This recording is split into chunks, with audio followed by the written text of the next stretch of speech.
C'est la fameuse histoire du voleur qui continue à prier Dieu juste avant de faire son braquage. Oui, et pendant le braquage, il continue à prier Dieu.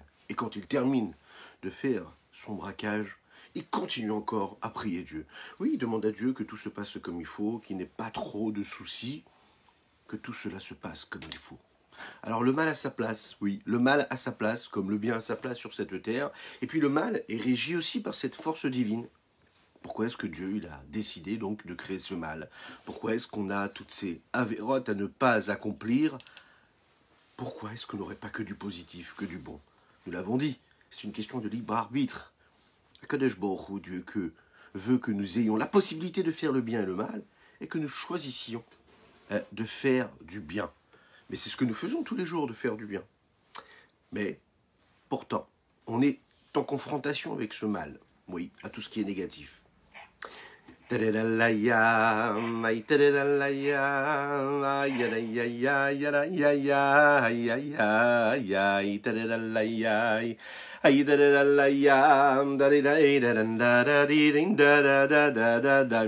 Boker Tov les Koulam, on démarre dans quelques instants.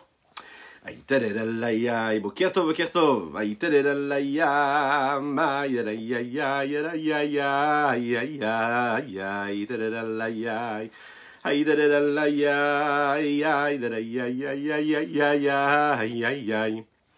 Tadadalaya, mama, mama, mama, ay tadadalaya, ya, ya, ya, mai, tadadalaya, ya, ya, ya, ay tadadalaya, maraya, ya, ya, ya, ay tadadaya, ya, ya, ya, ya, ya, ma, ya, ya, ma, ya, ya.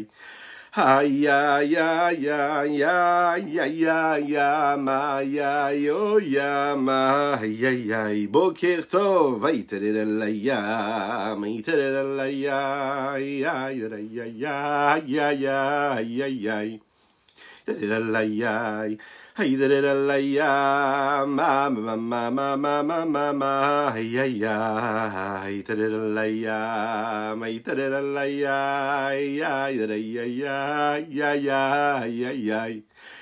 Tadadalaya, bim, badam, ba, ba, ba, bam, bam, bam, bam, bam, bam, bam.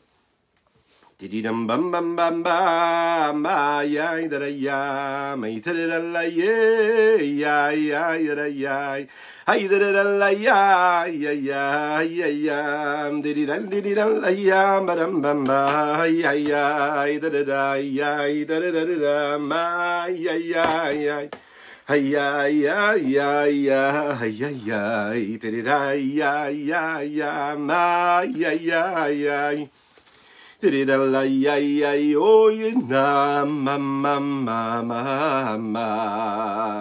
Boker Tov les Koulam, bonjour, bonjour à toutes et à tous, très heureux d'être parmi vous en cette magnifique matinée que Dieu nous offre sur la terre.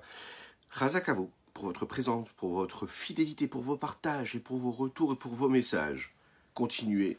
Eh bien, on va commencer dans quelques instants notre Tania du jour. Aujourd'hui, nous étudions pour l'élévation de l'âme de Ruth Bat Phoebe, que je vous fasse que tous ces mots de Torah puissent accompagner son âme, et puissent accompagner son âme pour son élévation. N'hésitez pas à dire l'Echaïm chez vous à la maison. Dites l'Echaïm, prononcez un petit l'Echaïm sur votre petit café. Oui, tôt le matin quand même. Alors, dites l'Echaïm, que ce soit une source de bénédiction également pour ses enfants, ses petits-enfants, pour toute sa famille, et que ce shiur-là soit aussi pour le mérite de Michel Moyal. Voilà, ainsi que pour chacune et chacun d'entre vous. Oui, Chazak ou Baruch, que des brachot pour toutes et tous. On démarre tout de suite. Que nous dit le Admor Hazaken dans notre paracha? Vous savez ce qu'il est dit dans le Ein Yaakov de la Gemara Berachot? Il est dit comme ça. Le Ein Yaakov nous dit qu'il y a des gens sur cette terre-là qui croient en Dieu. Et concrètement, ils sont en train de faire complètement l'inverse de la volonté d'Hachem. Comment est-ce possible? Comment est-ce qu'on peut faire les deux? En même temps, accomplir la volonté d'Hachem, et en même temps, aimer Dieu, et en même temps, faire complètement l'inverse de ce qu'Akadosh Baruch Hu attend de nous. Si on nous croise dans la rue, on va nous demander, est-ce que tu crois en Dieu? Mais bien sûr que je crois en Dieu. Mais vraiment, tu crois en Dieu? Oui, bien sûr que je crois en Dieu. Tu as la foi? Oui, j'ai la foi. Ok. Pourquoi tu fais l'inverse de la volonté d'Hachem? Attention, hein. c'est ce qu'on peut se dire tous les jours, à chaque moment de notre vie. Parce que c'est vrai qu'on est confronté à ça, à ces contradictions-là. On croit profondément à Hachem, parfois on donne même notre vie pour cette foi-là, et pourtant on fait complètement l'inverse, souvent. Il y a vous savez, cette petite prière que nous disons à chaque fois qu'on prend l'avion, hein, le Yehi Ratson. C'est un Yehi Ratson qu'on appelle le Tfilat Aderer. On prend l'avion, on prend aussi la voiture, hein, ou le train. Quand on va loin, quand on prend une route qui peut être un peu dangereuse, eh bien, quand on quitte l'endroit où on habite, eh bien, on fait le Yehi Ratson. C'est une petite prière dans laquelle nous demandons à Kadosh Baruch Hu que tout se passe comme il faut et qu'il nous bénisse, etc. Ben, ce voleur-là, quand il vole et qu'il a la foi en Dieu, lui aussi il fait un Yiratzon. Il dit Yiratzon mifanecha shetarnisenu le shalom, etetsuenu shalom, vetatsin kav kol yevorev shumia tefila. Il dit la même chose. Il demande à Kadosh Baruch Hu, s'il te plaît, maître du monde, roi de l'univers, aide-moi à faire en sorte que je puisse faire ce que j'ai à faire, mon petit braquage comme il faut, et puis que je puisse rentrer tranquillement. Il se lève, il fait la tefila le matin, même parfois. Mais qu'est-ce qui se passe? Comment tu peux vivre dans ces contradictions? Alors, nous l'avons dit, il y a un élément qui est l'ingrédient principal de ce détournement de notre bon comportement, c'est ce qu'on a appelé le Ruach Shtut, le vent de folie. Mais ce vent de folie représente quelque chose. Il va chercher son énergie quelque part. Où est-ce qu'il va le chercher? Alors, il va le chercher dans les sources de l'impureté, dans ce qu'on appelle l'autre côté, l'inverse de la sainteté. Et cette source d'impureté est capable de donner en fait une énergie et créer ce que l'on appelle eh bien, une forme de contradiction. Double face. D'un côté, être un juif qui accomplit la Torah et les mitzvot, et de l'autre côté, être capable, chas v'shalom, parfois de faire l'inverse de la Torah. Être quelqu'un qui se dit avoir la foi en Dieu, et puis avoir un comportement qui est complètement à l'inverse de ce qu'il devrait avoir. On va essayer de comprendre, au lieu de stigmatiser, au lieu de montrer du doigt ce que nous faisons en fait avec cette contradiction-là, ou ce que les autres font de manière parfois visible et trop voyante, et qui pourrait parfois en fait créer ce que l'on appelle du Chilul Hashem, on ne va pas les montrer du doigt. On ne va pas les même pointer même du doigt. Ce qu'on va s'intéresser, c'est essayer de comprendre qu'est-ce qui se passe, quelle est la psychologie derrière de cela, et du coup, comment essayer de faire en sorte de réparer cela. Comment comprendre qu'on peut s'en sortir de ces contradictions-là. Le Rabbi Shlomo Zalman nous dit ici qu'Akadosh Baruch Hu, il a tout créé. C'est ce qui a été dit dans le Zohar, c'est ce qui est dit dans la Kabbalah, ce qui est dit dans la Torah. Zé Leumadze. Le monde a été créé comme ça. D'un côté, nous avons le bien, et de l'autre côté, nous avons le mal. Il n'y a pas que le bien, et il n'y a pas que le mal. Face au bien, il y a une force contraire. Ça n'existe pas que le bien, et que le mal, ce serait quelque chose comme ça qui interviendrait de temps en temps quand on ne veut pas faire du bien. Non, de la même manière que nous avons des énergies qui sont bonnes, qui nous permettent de faire du bien, eh bien nous avons des énergies qui nous permettent de faire du mal, et qui font que nous faisons du mal. Zé Leumadze, c'est Shlomo HaMelech qui le dit. Zé Leumadze. Vous savez qui c'est Shlomo HaMelech, le roi Salomon, le plus intelligent de tous les hommes, le grand sage de toute l'humanité. Lui, il le disait, il le savait. Il y a le bien, il y a le mal. Ça doit être une évidence pour nous. Quand déjà on parle de ce postulat, alors déjà on peut savoir un petit peu comment gérer notre contact, notre rapport avec le bien ou avec le mal. Mais déjà il faut savoir qu'il y a cela.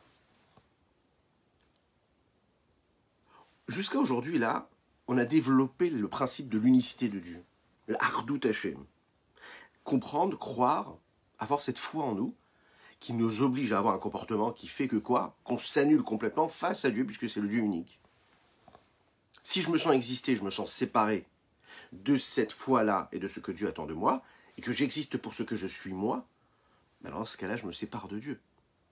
Parce que si je suis moi, sans oublier que lui, il est ce qu'il est, c'est-à-dire Akadosh Baruch Hu, le roi de l'univers, et que je ne suis rien face à lui, et que j'existe pour ce que je suis moi, eh bien je me détache de lui. Qu'est-ce que ça veut dire concrètement?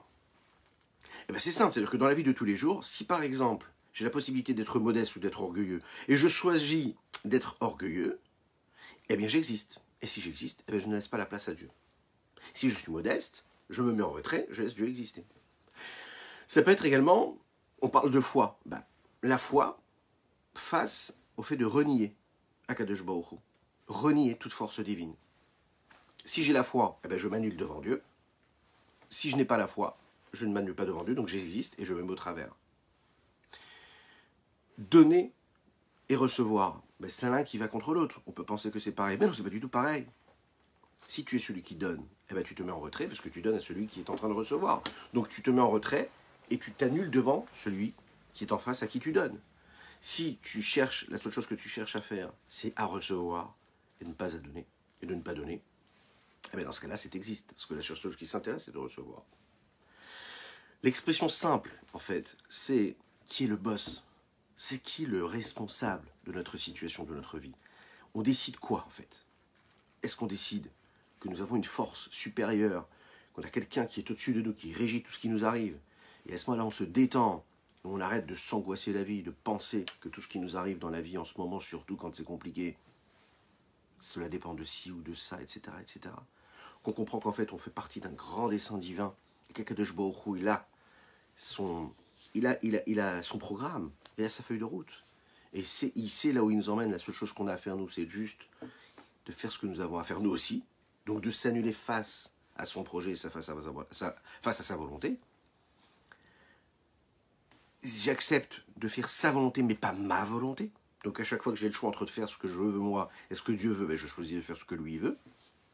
Je vis donc dans une situation où je ne crée pas de séparation, de distinction, mais je crée l'union, puisque je me soumets à lui et sa volonté. C'est un petit peu comme les membres du corps. Les membres du corps sont tous unis. Ils sont là avec les forces de l'âme, qui régissent les membres du corps, qui donnent des ordres au corps. Ils ne se sentent pas exister séparément. L'union qu'il y a entre chaque membre exprime la bonne santé du corps. L'union, l'osmose. Chacun fait ce qu'il faut au moment où il faut. Ok? Imaginez si la tête et le pied ne décident de ne pas faire ce qu'il faut au bon moment. C'est-à-dire qu'au moment où la tête, le pied, il est censé faire quelque chose, il le fait et au même moment, la main veut aussi faire quelque chose qui est contraire à ce que le pied doit faire. Chas v'shalom, c'est un signe de mauvaise santé. La bonne santé, c'est quoi? C'est quand tous les membres du corps sont en union, en osmose, en harmonie avec ce que l'âme éprouve, avec les forces de cette âme-là. Donc on a besoin de créer cette harmonie. Et cette harmonie, elle peut se créer que parce que tous les membres s'annulent face à une volonté globale qui est de faire en sorte qu'on ait une vie harmonieuse. Et que le corps est régi avec des règles. Et ces règles-là, c'est que chacun fait ce qu'il a à faire, il ne prend pas la place de l'autre. Et il laisse l'autre aussi exister. Et il se soumet à la volonté première, c'est-à-dire au grand projet du corps, de l'homme, de l'âme, qui doit gérer ce qu'elle a à gérer au moment où elle doit le gérer. Donc il faut que tout le monde y mette du sien. Chacun s'annule. Si chacun veut exister pour ce qu'il est, avec toute son énergie, si la main veut être active alors qu'elle est censée être reposée, eh bien à ce moment-là, le corps ne sera pas en bonne santé. Ainsi que, imaginez les 248 membres que nous avons. Et si nous parlions des 365 artères, qui sont là en fait, chacune a une fonction, on ne va même pas essayer d'imaginer, chas vechalila, que Dieu nous en préserve si une artère ne ferait pas ce qu'elle a besoin de faire. Ouais. Mais imaginez. Qu'est-ce qui fait que tout se passe bien dans le corps? C'est que justement, chaque artère fait ce qu'elle a à faire. C'est la raison pour laquelle nous faisons cette bracha de Hachari Yatzar et Adam Bechorma en sortant des toilettes. Parce que c'est une bénédiction qui est phénoménale, dans laquelle il faut prononcer chaque mot, ne pas marcher, ne pas avancer, se concentrer, fermer les yeux, penser à Dieu, le remercier. Parce que dans cette bénédiction, on fait référence à ce miracle-là, que dans notre corps, il y a des membres qui savent se soumettre, qui savent rester fermé quand il faut rester fermé et ou être ouvert quand il faut être ouvert. Il ne faut surtout pas qu'une des artères puisse un jour, à un moment, un seul instant, se fermer, que Dieu nous en préserve. Pourquoi? Parce que c'est les complications après. Maintenant, ce qui nous intéresse ici, c'est de savoir qu'est-ce qui se passe si l'artère décide de rester ouverte ou bouchée. C'est qu'elle décide de faire ce qu'elle veut, elle. Alors vous allez me dire, ouais, mais de quoi tu parles? Les artères n'ont pas de volonté. Non, c'est pareil. C'est pareil. On ne doit pas s'imaginer être différent. Non. On doit avoir la même fonction, la même vision. Si on décide de faire ce que nous voulons et pas ce que Dieu veut, c'est une forme comme ça de séparation. Et on va chercher cette énergie, où ça? Dans les forces de l'impureté, dans ce qu'on appelle les Umadze, c'est-à-dire dans les forces qui sont à l'inverse de ce qu'Akadosh Baruch Hu attend de nous. Quand un homme accomplit une Avera, il se sépare de la volonté d'Hachem. Il se sépare, ça veut dire qu'il place sa volonté au-dessus de la volonté de Dieu. Et donc il se sépare de Dieu. Là, à ce moment-là, vous savez qu'il n'y a pas de différence entre une petite Avera et une grande Avera. Ne pas tuer, ne pas voler, c'est aussi grave que de ne pas faire la mitzvah qu'on devrait faire ou d'enfreindre telle et telle loi de Shabbat. Il faut être méticuleux. Devant Akadosh Baruch Hu, il y a un point essentiel. Est-ce que je suis soumis à la volonté de Dieu et que je décide que c'est lui qui décide ce que je dois faire ou ce que je ne dois pas faire? Ou je décide que c'est ma volonté qui prime et qui passe au-dessus de la volonté de Dieu, et à ce moment-là, je fais le tri, je fais ce qui m'intéresse. Ok, je fais Shabbat, je mange kasher, mais bon, ça c'est pas grave, je le fais pas. parce que... Bon, ça veut dire quoi? Tu as mis ta volonté au travers. Mais imagine si un des membres du corps, lui, décidait de faire ce qu'il avait envie lui. Ce serait la catastrophe. On doit voir notre vie, chaque moment de notre vie, chaque mitzvah que nous devons respecter comme ça. À chaque fois que je suis en train d'accomplir ma volonté, pas la volonté d'Hachem, c'est comme si que je fais Avodah Zarah. C'est ce qu'il nous dit ici le Rabbi Shlomo Zalman. Tu fais Avodah Zarah, tu es en train de servir une force étrangère, puisque tu te soumets à quelque chose d'extérieur à la volonté d'Hachem. Et donc tu crées cette séparation-là.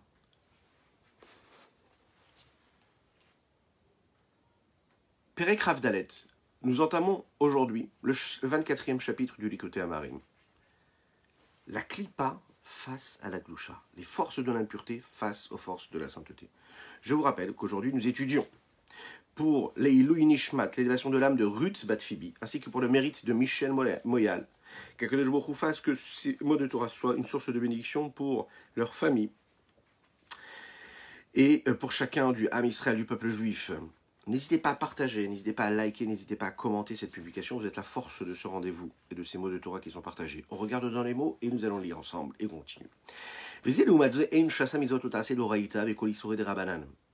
Akadosh Baruch Hu a donc créé, comme Shlomo Amelech nous le dit, face à face, les forces de l'impureté et les forces de la pureté.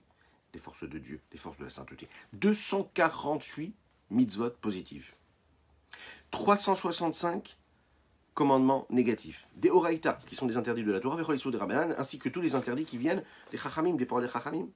Des sages qui sont venus après la Torah, qui expliquent la Torah, qui commentent la Torah. Mais étant donné qu'ils sont l'inverse de la volonté et de la sagesse suprême d'Akadosh Baruch Hu, ils sont l'inverse. C'est-à-dire qu'à chaque fois qu'on accomplit quelque chose d'interdit, Nifradim, Michudo, Verduto, Idbarech, on se sépare de l'unicité d'Akadosh Baruch Hu, du Saint béni soit-il, Betachlit Aperud Mamash, dans une séparation totale.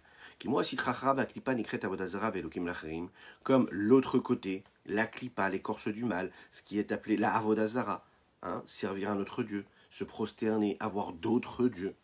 Mechamat esterpanim shel retzon ha'elyon kaniskar leel. À cause de quoi? À cause du voile de la volonté suprême de Dieu qui a opéré parce que nous mettons trop notre volonté propre et pas celle de Dieu comme on devrait. Mais c'est pas seulement cela. Quand on utilise les trois outils que l'âme a, qui sont chez Amachashava, Dibour ou Maasé, la pensée, la parole et l'action, ok, qui provient quoi? De la Klipat Noga. Vous vous souvenez de ça? On a parlé de la sainteté. On a expliqué aussi dans les premiers chapitres qu'il y a la Klipat Noga, c'est l'écorce du bien et du mal. Noga, c'est tout ce qui est neutre. J'ai la possibilité de manger. Je peux manger et sanctifier ce que je mange, si c'est cachère. Mais je peux aussi faire tomber ce que je suis en train de manger ou consommer dans les forces de l'impureté. Noga, c'est toutes ces choses-là qui sont ou positives ou négatives, dans lesquelles il y a du bien, il y a du mal, en fonction de ce que je vais en faire. Et puis nous avons les shalosh klipotet mod, c'est les trois écorces de l'impureté totale, avec lesquelles nous ne devons avoir aucun contact. Quand j'utilise ma pensée de noga, c'est-à-dire qui peut être pure ou impure, ma pensée, donc c'est une énergie qui est neutre. Quand j'utilise ma parole, qui peut être pure ou impure, c'est une énergie qui est neutre. Quand j'utilise l'action, dans quelque chose même de permis, qui est habillé dans quoi? Dans les 365 interdits de la Torah ou des Chachamim, à ce moment-là,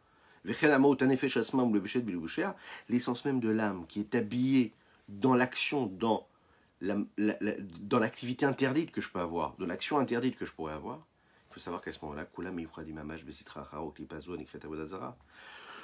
tout est investi et tout est complètement tombé et en union totale avec l'autre côté à ce moment-là.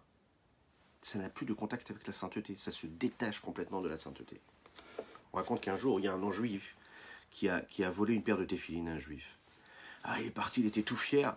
Il est parti tout fier vendre cette paire de téphilines sur la place du marché. Il se dit, waouh, les juifs vénèrent tellement et puis respectent tellement les téphilines, je vais faire beaucoup d'argent avec ça.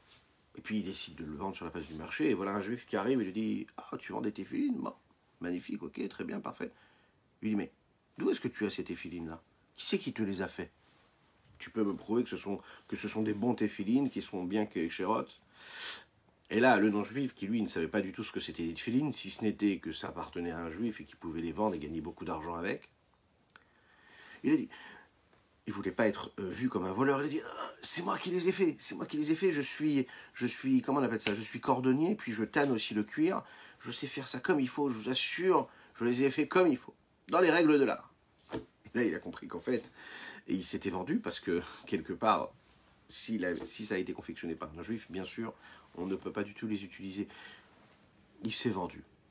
Il se passe quoi à ce moment-là? Il se passe que dans cette petite histoire, on a l'habitude de raconter ça pour que ça reflète, si vous voulez, la possibilité que nous avons, nous, de faire ce que nous faisons, de dire ce que nous disons, de penser à ce à quoi nous pensons, et de penser qu'en fait, on est en train de penser ou de parler ou d'agir positivement, et très très bien, et tout à fait comme il faut, mais en fait, on ne se rend pas compte à ce même moment qu'en fait, on est en train de servir d'autres forces.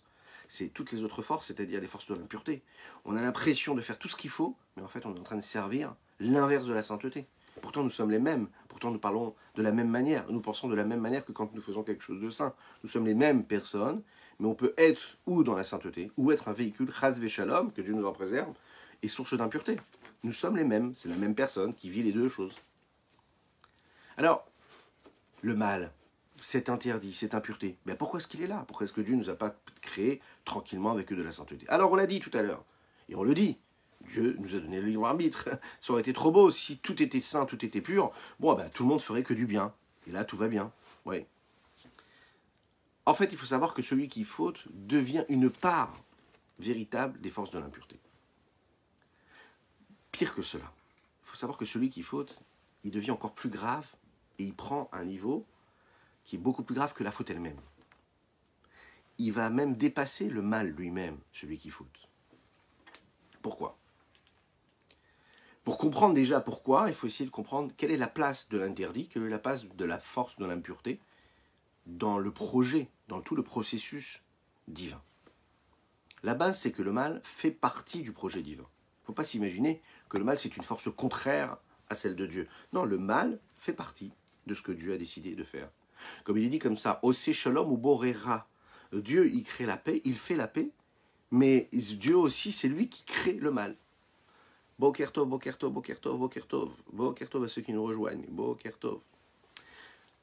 Donc ça veut dire que la paix, c'est lui qui la confectionne, on pourrait le dire même. Mais le mal aussi le crée. Le mal ne vient pas comme ça tout seul. Bien que nous parlons d'une partie qui ne nous plaît pas, c'est-à-dire d'une part de divinité, qui ne nous enchante pas tellement, il faut quand même savoir que cette part-là, elle est réelle. C'est une part de Dieu. Il faut l'admettre une fois pour toutes. Nous l'avons dit dans le chapitre 22, 23 et maintenant 24 jusqu'au chapitre 25 de l'Écoute à Marine. On nous explique que Akadosh Baruch Hu crée toutes ces forces de l'impureté afin de donner à l'homme le libre arbitre, qu'il ait le choix entre le bien et le mal. Le fait que ces clipotes, là, ces écorces du mal et de l'impureté, ce soit une partie de ce projet divin, c'est juste par rapport à Dieu que c'est un projet divin. C'est pas dire que les forces de l'impureté, elles ont une force, elles ont une énergie ou une forme d'indépendance et qu'elles ont le pouvoir de décider d'exister. Non, quand on dit qu'elles font partie du projet, c'est que c'est Dieu qui a décidé de leur donner une place. C'est pas qu'elles ont pris une place toutes seules. C'est très important ce petit détail. Les forces de l'impureté n'ont pas la possibilité de changer le projet divin. Elles n'ont pas la possibilité même de faire l'inverse de la volonté de Dieu. Les forces de l'impureté elles-mêmes, elles remplissent leur job, elles remplissent leur mission qui est et qui correspond à la volonté de Dieu. Le sens ici, c'est de dire que les forces de l'impureté, ce qu'on appelle les klipotes athémiotes, les écorces de l'impureté, sont la source de la force qu'il y a dans le monde. De la même manière que quand je dis la force, ça veut dire pas la force globale, c'est source d'une force qui dégage une forme d'impureté dans ce monde-là. De la même manière qu'Akadosh Baruch Hu donne à la sainteté la possibilité d'exister, et de la même manière que la sainteté, c'est une forme de source de vitalité dans le monde, qui donne à tous ceux qui se trouvent dans ce monde-là de la Gdusha quand ils en ont besoin. La même chose, les forces de l'impureté, les forces de la Avodazara sont une source d'énergie qui va distribuer de la vitalité dans le monde, de la vitalité, de la vie, de la possibilité d'existence, à tout ce qui va recevoir cette énergie-là, à tout ce qui en a besoin, c'est-à-dire toutes ces créatures, toutes ces forces d'impureté qui ont besoin d'être régies par une vitalité. Tout ça, ça vient de Dieu, parce qu'il a un projet.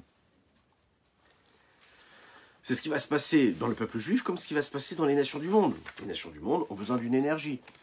Toutes les parties du monde ont besoin d'une énergie, le minéral, le végétal, l'animal et l'homme. Maintenant, pour quelle raison? Ce projet divin, c'est que le béni Israël, le peuple juif, puisse arriver à accomplir la profondeur de sa volonté. Ce qu'on appelle le pnimiyut haratson, la volonté profonde de Dieu. Qu'est-ce qu'il attend de nous? La profondeur du ratson, la profondeur de la volonté de Dieu, c'est de la sainteté pure et simple.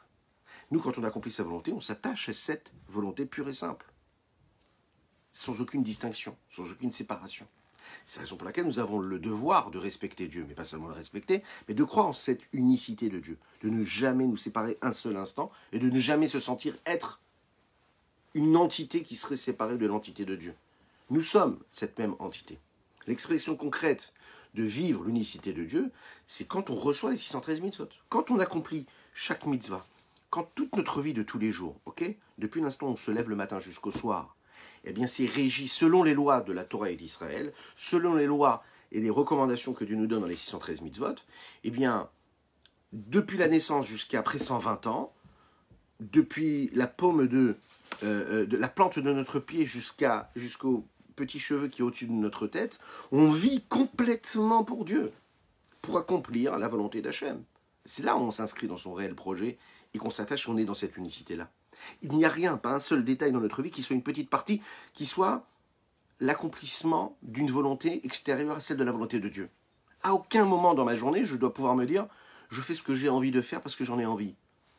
Dès l'instant où je mets mon envie, ma volonté, mon souhait, c'est que quelque part, je ne suis pas dans la volonté de Dieu. Alors je sais ce que vous dites mais c'est impossible, on n'est pas des tzadikim. Eh bien justement, on doit chercher à être des tzadikim.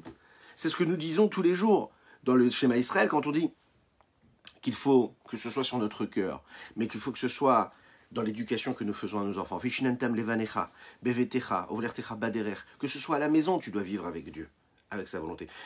Quand tu iras te coucher, ou quand tu te lèveras, quand tu seras en train de marcher sur ton chemin, partout, il faut que ce soit sur ton cœur, il faut que ce soit entre tes yeux, il faut que ce soit dans ta tête, partout. Tout ton corps doit être ce véhicule de la volonté d'Hachem. Il n'y a pas une seule époque, il n'y a pas une seule génération à laquelle on a dit non, toi tu ne dois pas faire la volonté de Dieu, tu ne dois pas vivre l'unicité de Dieu.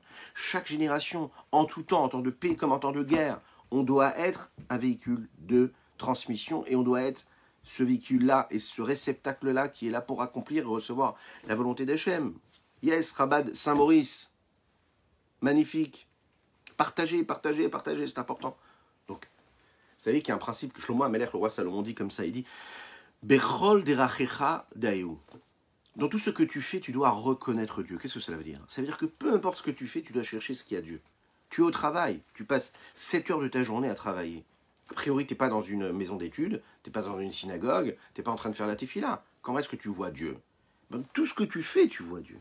C'est-à-dire que à chaque fois que je suis en train de faire quelque chose, je ne le fais pas parce que c'est ma volonté, je le fais parce que je suis en train d'accomplir ce grand projet divin qui est d'accomplir sa volonté, de créer l'unicité. Parce que si je fais ma volonté première, ma volonté propre à moi, et que je suis en train d'assouvir juste mes plaisirs à moi, et que je ne cherche pas à savoir ce que Dieu attend de moi, ou même quand je cherche à savoir, je mets de côté sa volonté pour faire et pour accomplir ma volonté, eh bien à ce moment-là, je me suis séparé. Le meilleur exemple qu'on pourrait prendre à cela, vous savez, c'est l'exemple classique que l'on trouve dans les deux côtés qu'il peut y avoir dans la clipa, dans l'écorce du mal, c'est Bilam Aracha. Vous connaissez Bilam? C'est ce prophète-là, prophète qui est envoyé par Balak, qui veut faire du mal au peuple juif. C'est un prophète qui est réellement un prophète, c'est-à-dire qu'il va chercher ses forces dans les forces du mal. Et puis, il va décider, Balak, de faire du mal au peuple juif, il décide de prendre ce prophète Bilham pour aller justement maudire le peuple juif. Dans la clipa, il peut y avoir d'un côté une force qui est là pour accomplir la volonté de Dieu, mais de l'autre côté, qui existe pour son entité propre. Et elle se sert de l'énergie que Dieu lui donne, dans les forces de l'impureté, pour exister en tant que telle, et non pas pour accomplir la volonté de Dieu. Écoutez bien ça, parce que c'est ce qui nous correspond à chacune et chacun d'entre nous. Parce que dans la vie de tous les jours, c'est ce qui nous arrive. Et cela répond à une question qu'on pourrait avoir. Étant donné qu'Akadosh Baruch Hu, sa volonté, c'est qu'on accomplisse ces 613 mitzvot, et qu'on soit du côté de la sainteté, comment ça se fait qu'à un moment, on peut avoir une volonté propre, et avoir des moments dans notre journée où on n'est pas là en train d'accomplir la volonté de Dieu, mais accomplir notre propre volonté. Qu'est-ce qui s'est passé à ce moment-là? Pourquoi? Comment on a eu la force de faire ce que nous avons fait? Puisque son but à lui, c'est que nous fassions que du bien, que de la sainteté. Ben, comment j'ai pu avoir de l'énergie pour faire du mal? Ok, c'est le libre arbitre, mais comment je peux avoir de l'énergie? Comment Bilam, qui veut maudire le peuple juif, arrive, logiquement, il pourrait y arriver, il ne va pas arriver à la fin à ses fins, mais comment il pourrait y arriver? Quelque part, il a besoin d'une gdoucha, il a besoin d'une énergie de Dieu, il a besoin d'une énergie. Dans l'histoire de Bilam, on va voir qu'il y a quelque chose de très spécial. Quand Moshe Rabbeinu, lui, c'est le Navi, le prophète, qui lui va recevoir la force du côté de la sainteté, lui, Bilam, qui est en face, lui reçoit sa force du côté de la klipa, comme un rachat en fait. D'un côté, Bilam, lui, veut du kavod. Vous savez qu'au moment où Balak lui demande d'aller maudire le peuple juif, il a des exigences. Il dit, j'aimerais avoir du kavod, j'aimerais avoir de l'honneur, j'aimerais avoir des princes qui m'accompagnent, j'aimerais avoir toute une cour qui m'accompagne, je ne veux pas y aller comme ça. Il veut se sentir exister, ça n'est pas n'importe qui. Il est très heureux quand Balak lui dit, je t'honorerai, je te glorifierai, va faire ce que je te demande, je te donnerai beaucoup d'argent. Lui souhaitait énormément d'argent, à tel point qu'on dit Himi tenli Balak melo kesef, melo beto kesef ezahav. À un moment, Bilam il dit à Balak, il dit même si je veux les maudire, et même si tu me donnerais une maison et tu me la remplirais d'or et d'argent, je ne pourrais pas les maudire, puisque Dieu ne veut pas que je les maudisse. Chachamim nous disent que les élèves de Bilam, eux, avaient un mauvais œil. Ils avaient l'esprit qui était gonflé, ils avaient l'orgueil qui était présent. C'est tout l'inverse de ce que représentent les élèves d'Avraham Avinu. Les élèves d'Avraham Avinu, c'est avoir l'œil qui est bon, toujours regarder du bon côté, toujours avoir un esprit, toujours avoir une personnalité, on se met en retrait, on est dans la modestie, avoir une âme posée, qui est dans la soumission. Ça, c'est le fait de refléter, c'est ce qui reflète le côté de la Kedusha, de la sainteté. Cette entité-là que Bilam a exprime tout au long de l'histoire que Bilam a avec le peuple juif, l'inverse à chaque fois de la sainteté. Comment exister face à la sainteté. Et là, vous l'imaginez bien, la volonté première de Bilam, c'est bien sûr de maudire le peuple juif, de maudire Dieu quelque part.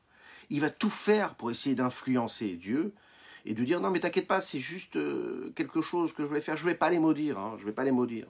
Il sait que la force de Dieu lui interdit de le faire.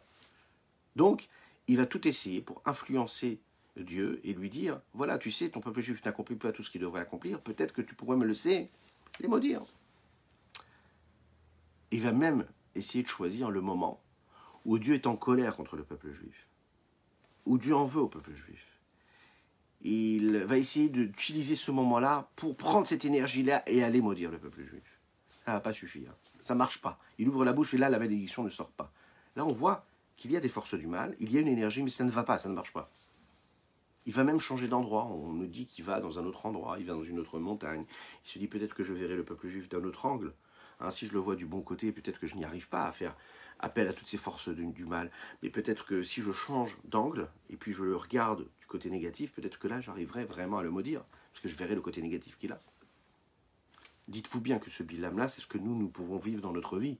C'est notre miroir. C'est-à-dire qu'on peut se voir de différents angles. On a aussi ses côtés négatifs et c'est aussi ses côtés positifs. Et vers qui nous tombons? Dans les mains de qui nous tombons? Ça, c'est la question qu'on doit se poser. Sa volonté personnelle à lui, elle se trouve au centre. Bilam n'est pas là pour accomplir la volonté de Dieu. Il est là pour accomplir sa volonté. Sa volonté, c'est quoi? C'est de maudire le peuple. Donc il va chercher tous les moyens possibles et inimaginables qui vont lui permettre de faire cela. C'est-à-dire de faire sa volonté première. De faire sa volonté propre. Merci beaucoup. De faire sa volonté propre, mais pas la volonté que Dieu attend de lui. Pas la volonté de Dieu. Sa volonté à lui. Et là, c'est là où le problème se pose. D'un autre côté, on sait qu'en fin de compte, il ne va pas réussir à le faire. Il ne va pas réussir à faire l'inverse de la volonté d'Hachem. Parce que, comme il dit, imiteni li balak melo beto kesef ezahav, lo uchal avor et pi Hachem elokai la sot ketana gdola. Peu importe ce que tu me donneras, je ne pourrai jamais faire l'inverse de la volonté de Dieu. Même si sa volonté propre à Bilam, c'est de faire l'inverse de la volonté de Dieu, c'est-à-dire de maudire le peuple juif. Il sait qu'en même temps, aussi fort qu'il puisse être, aussi puissant qu'il puisse puiser ses forces dans les forces de l'impureté, dans les sources de l'impureté, il sait au fond de tout que Qu'est-ce qui lui donne la possibilité d'avoir des forces et des énergies, même négatives? Ben, c'est la volonté de Dieu. Donc il se dit, ben, la même volonté qui donne de l'énergie aux sources de l'impureté, c'est cette même volonté qui ne veut pas que je maudisse le peuple juif. Donc je ne pourrai jamais passer outre sa volonté. Vous imaginez la force de Bilam? C'est-à-dire qu'il est conscient de ses forces, il est conscient de son énergie, et il sait qu'elles sont néfastes, et il sait qu'elles sont nauséabondes, il sait qu'elles sont mauvaises. Je ne pourrai faire ni petit ni grand, je ne pourrai rien faire. Et bien là, qui s'énerve, mais qu'est-ce que ça veut dire? Je t'ai payé cher, je t'ai donné tout ce que tu m'as donné.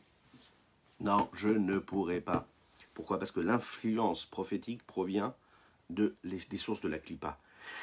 Il ne pourra jamais transgresser la volonté d'Hachem quand il est dans cette profession-là, prophétie. C'est-à-dire que quand il prophétise, il a besoin d'une énergie. Cette énergie va la puiser dans la Klippa. Et la Klippa, aussi mauvaise qu'elle puisse être, reste une force qui vient de la volonté de Dieu. Et on va voir qu'en fait, en réalité, malheureusement, c'est ce qu'il va réussir à faire, on en parlera plus tard, il va quand même réussir à faire tomber le peuple juif à un moment. Et le peuple juif va tomber après la malédiction de Bilam, même si la malédiction de Bilam ne sort pas de sa bouche. La malédiction va devenir une bénédiction. Mais on va voir que le peuple juif va fauter. Alors comment ça se fait qu'il va quand même fauter? Comment ça se fait que le peuple juif va quand même subir du négatif de toute cette histoire avec Balak et Bilam?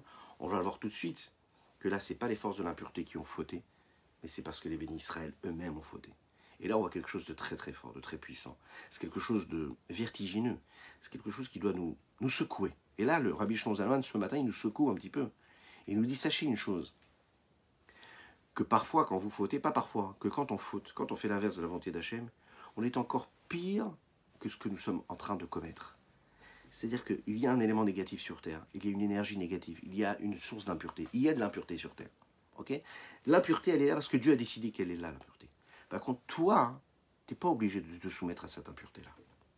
Quand tu te soumets à cette impureté-là, ben, tu es encore plus grave que cette impureté-là. Pourquoi? Parce que, de la même manière que Dieu a donné l'énergie à l'impureté d'exister, il t'a donné une énergie à toi, d'avoir la volonté de ne pas tomber dans ce travers-là, de ne pas te soumettre à ce libre arbitre négatif. Tu as le libre arbitre, mais tu n'es pas obligé de choisir le mal. Quand tu décides d'aller chercher, d'aller raviver, et de donner à cette énergie négative et d'impureté de la force et de la présence, eh bien quelque part à ce moment-là, qu'est-ce que tu es en train de faire? Tu es en train de prendre la décision d'être moins important, de te soumettre à cela. Donc tu es encore moins important que le négatif. Tu es plus bas. Et ça, c'est très grave. Et ça, on doit la voir comme ça doit être en face de nous. De se dire qu'à chaque fois qu'on fait l'inverse de la volonté de Dieu, en fait, on est pire que les sources de l'impureté parce qu'on se soumet à ces sources de l'impureté. L'Echaim. Je vous rappelle que nous étudions ce matin, excusez-moi pour les petits bruits, pour l'élévation de l'âme de Ruth Bat Phoebe, Zichron Livracha. Nous célébrons aujourd'hui, nous commémorons son Yortzeit, sa Askara, qu'Akadosh Baruch Hu fasse que tous les mots de Torah que nous prononçons, que toutes les bonnes actions que vous allez faire aujourd'hui, soit pour l'élévation de son âme. Nous étudions également pour le mérite de Michel Moyal, que Dieu la bénisse et lui envoie toutes les brachotes du monde, et à tous ses proches, mais aussi à chacun et chacune d'entre vous. N'hésitez pas à partager, n'hésitez pas à liker, on continue tout de suite. Nous sommes à la dernière ligne droite de ce que le Tanya du jour a à nous apporter. Alors qu'est-ce qui se passe avec ce Bilam? Eh bien Bilam nous a montré qu'on devait, même quand il y en a des énergies négatives ou d'impureté, ne pas aller y puiser de la force et de les laisser de côté. Vélohod, et là, au moment où on se soumet, au moment où on accomplit cet avéra, au moment où on enfreint la volonté d'Hachem, eh bien on se soumet, on descend encore plus bas que la volonté d'Hachem. Quand je dis la volonté, c'est-à-dire qu'on descend encore plus bas que dans les impuretés qui ont été créées. Pourquoi?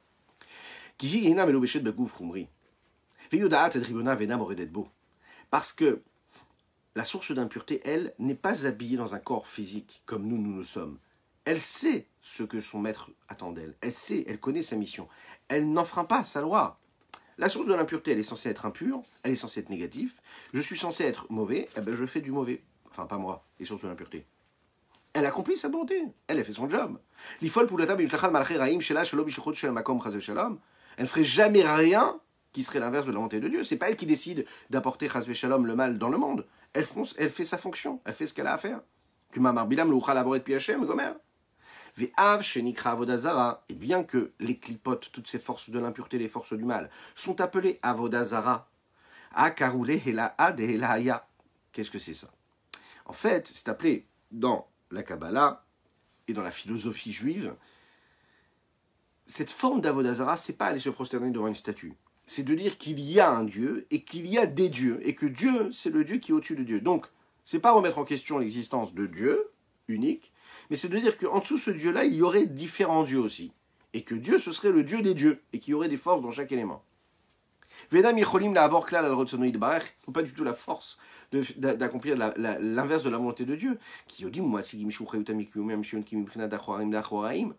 On le sait, et ils le savent, elles sont conscientes, toutes ces forces de l'impureté, qu'elles ne pourraient pas faire l'inverse de sa volonté, parce qu'elles savent que leur vitalité et leur existence ne dépend que de ce que Dieu décide de leur donner. Pourquoi? Parce qu'elles s'abreuvent et elles se nourrissent du niveau de ce qu'on appelle achoraim d'achoraim, c'est-à-dire l'arrière de l'arrière. Vraiment la partie extérieure qu'il y a dans la volonté suprême, chez le Ratson Haelion, Baruchu, la volonté supérieure de Dieu, du Saint béni soit-il, la Makifaleem qui les englobe, qui les entoure. Et là, ce qui se passe, c'est que la vitalité et la façon avec laquelle ils sont nourris, elle est à un niveau d'exil total, véritable. Ce niveau d'exil leur fait imaginer, leur fait penser qu'ils peuvent se considérer comme étant indépendants. Et le fait de se sentir indépendant, Areukfira, Arezokfira Berduto, c'est une forme de reniement que l'on a de l'unicité même de Dieu. Aval Mikol Makom, et là, Kofrim Bechirshu Bachem les Gambre Velomar Lou. Et là, des Kaoulé, là, des là. En fait, c'est pas que ils refusent de dire qu'il y a un Dieu. Ils disent non, il y a Dieu, mais il y a aussi moi. Ok, c'est bon, Dieu il existe, mais moi aussi j'ai un pouvoir. Je suis pas n'importe qui. Ok, bon, faut me respecter. C'est un peu ça l'idée. Ils ne refusent pas de dire qu'il y a un Dieu. C'est pas eux qui ont c'est pas eux qui décident d'avoir cette énergie. Ils savent qu'ils ont une énergie qu'ils reçoivent d'un Dieu qui est au-dessus d'eux, mais ils se sentent exister à part entière. Ils savent que cette vitalité, leur existence provient de la volonté du suprême de Dieu. Et c'est la raison pour laquelle ils ne font pas l'inverse de ce que Dieu attend d'eux. La force du libre arbitre, la force que nous avons de choisir. La base de la Emouna, c'est que chacun a ce libre arbitre. Akadosh Baruch Hu, il n'a pas décidé ce que j'allais faire aujourd'hui. Il n'a pas décidé, il m'a juste donné la force d'avoir ce libre arbitre, comme il est dit dans le texte Re'anochi noten lefanecha ayom et achaim betatov et amavet vetara ou bacharta bachaim. Regarde, j'ai placé devant toi, j'ai tout placé devant toi, j'ai tout mis devant toi. Je t'ai donné la vie, je t'ai donné le bien. Je t'ai donné l'inverse de la vie, je t'ai donné l'inverse du bien. Bacharta bachaim. Il faut que tu choisisses la vie, il faut que tu choisisses le bien. Le Rambam Maïmonide approfondit beaucoup cette idée-là. Et il, dans les halachot de Teshuvah, pour ceux qui veulent aller regarder, toutes les lois qui concernent la Teshuvah, le retour vers Dieu. Et il dit comme ça qu'il n'y a aucune force extérieure ou profonde qui oblige l'homme de choisir ce qu'il doit choisir. Rien ne nous oblige de choisir ce que nous choisissons. Chacun et chacune de nous, on a tous la possibilité d'être Tzadik et Moshe Rabbeinu, Orachak et Iravam. On a tous la possibilité de choisir ce que nous voulons être et ce que nous souhaitons faire. Est-ce que je veux être comme Moshe Rabbeinu? Est-ce que je veux être comme Aracha? Ça ne sert à rien de se cacher derrière quelque chose. Non, ce que tu fais, c'est ce que tu as décidé de faire. C'est l'histoire de la première faute, Chet Adam Arishon, la faute de Adam Arishon. Akadosh Baruch Hu crée un monde. Et dans ce monde-là, il crée, pendant 6 jours, il crée tout ce qu'il faut. Il crée les luminaires, il crée le ciel, il crée la terre, il crée le végétal, il crée l'animal. Et il crée aussi l'homme et la femme. L'homme, cet homme-là, c'est lui qui a choisi de faire ce qu'il va faire après. Cet homme qui a été choisi par Dieu comme étant cet être, l'être humain qui va être au-dessus de toute la nature. Et il leur dit comme ça, Bo venishtachave venichal ifnei Hashem osenu. Imaginez un petit peu.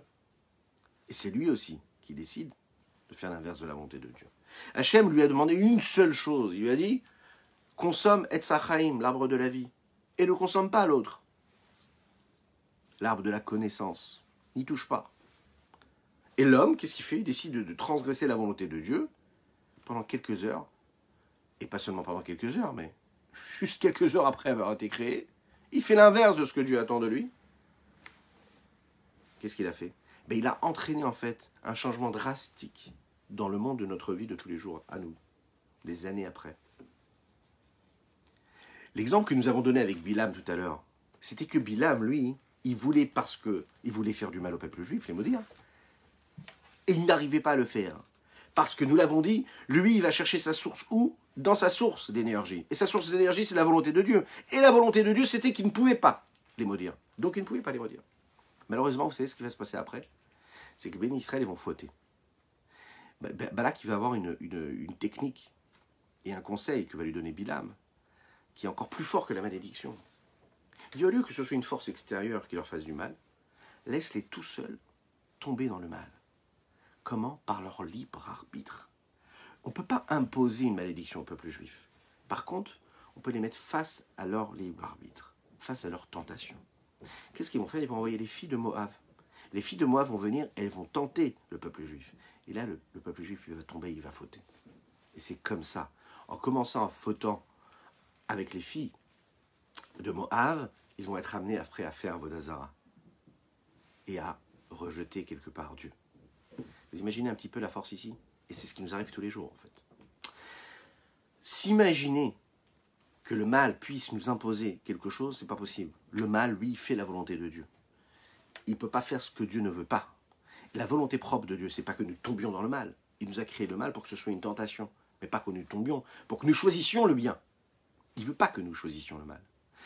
Vous savez ce qu'on dit aussi? On dit que le mal, le mauvais penchant, le négatif, l'impureté, sa volonté profonde, c'est de faire la volonté de Dieu, oui. Et le mal et le mauvais penchant, oui, bien qu'il est là à nous inciter à faire le mal, lui, ce qui l'intéresse, c'est de faire la volonté de Dieu. Donc il a une forme d'amour et de respect pour Dieu. Et il sait que cet amour et ce respect pour Dieu, et cette volonté qui est au-dessus de ce que lui il est, cette même volonté, elle le sait, hein, le mal sait que Dieu veut que l'homme, le juif, choisisse le bien. Et bien pas seulement le juif, que l'humanité tout entière choisisse le bien. Donc au fond d'elle, cette énergie négative, cette énergie d'impureté, ne veut pas que l'homme, que le juif se soumette au mal et au négatif. Ne veut pas du tout qu'elle se soumette. La seule chose qui l'intéresse, vraiment, c'est que nous ne tombions pas dans le panneau. Maintenant, le mal fait ce qu'il a à faire, le mauvais penchant fait ce qu'il a à faire. Il fait la volonté de Dieu, c'est-à-dire de nous tenter. Jusqu'au bout, il va nous tenter. Mais au bout de sa volonté à lui, c'est que nous ne tombions pas dans le panneau. Il fait sa mission, mais en même temps, il ne veut pas que nous tombions dans le panneau. C'est la raison pour laquelle Bilam, qui représente le mal total et l'impureté totale, il va tout essayer. Il va essayer de maudire le peuple juif, mais il n'y arrive pas. Par contre, les filles de Moab vont réussir à faire tenter, à faire tomber le peuple juif. Parce que là, ils vont être face à leur libre arbitre. On ne va pas leur imposer le mal. On ne va pas du tout leur imposer, on va juste leur donner la possibilité de tomber.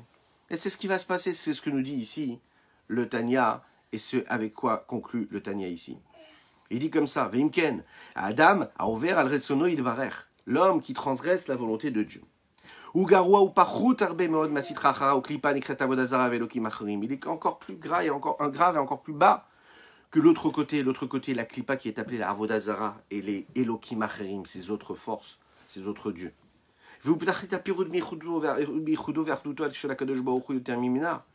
est encore plus grave et encore plus bas que ce que Akadosh Baruch Hu a donné comme force à ces forces de l'impureté. C'est comme si il renie l'unicité de Dieu au moment où il se soumet à ces forces de l'impureté. Comme il est dit dans l'Etzraïm, ce livre de Kabbalah. Sha'ar Membet sauf Perek Dalet. La porte 42, à la fin du chapitre 4.